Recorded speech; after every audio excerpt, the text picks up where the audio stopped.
Burë e grua jam pasqyre njëri tjetrit. Bitemi, martesa nuk është vetëm një letër apo një dasëm me muzikë e valle. Martesa është një udhtim i gjatë, një rrugë me diell e me stuhi, ku burë e grua duhet të jenë krah njëri tjetrit. Mos e harroni kur, burri nuk është armiku yt, por bashkëudhëtari yt, ai që e gëzon shpirtin tënd, kur buzëqesh ai që e ndjen dhimbjen tënde edhe pa folur ti.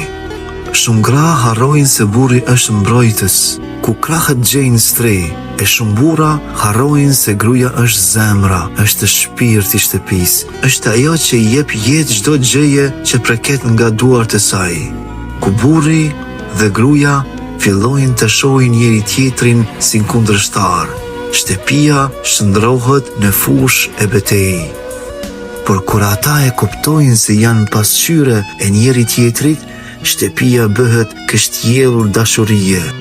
Pra mos e ngritni zërin kundër gruasate, se është sikur të ngritësh dorën kundër vetes. Mos e fyje burrin tënd, se është sikur të lëndosh zemrën tënde.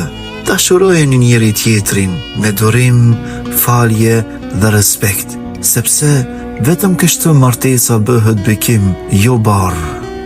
Mbajini mend këtë, burri e gruaja nuk janë dy armiq që jetojnë në një qati, por dy gjysma të një shpirti që janë bërë një.